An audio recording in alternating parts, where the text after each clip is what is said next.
You ask Tiger to solve. This deals with linear equations with one unknown. The final result is x equals 25/4. Let's solve it step by step.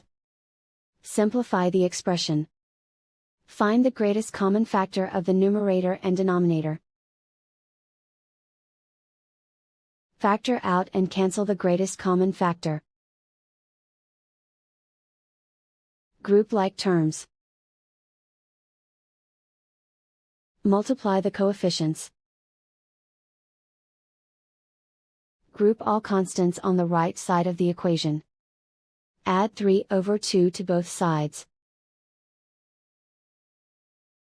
Combine the fractions. Combine the numerators.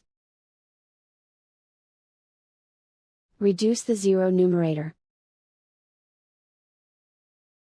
Simplify the arithmetic. Convert the integer into a fraction. Combine the fractions.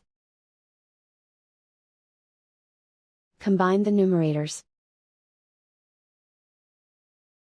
Isolate the x. Divide both sides by 6. Simplify the fraction.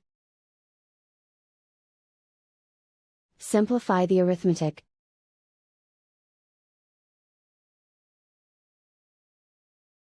And so the final result is x equals 25/4.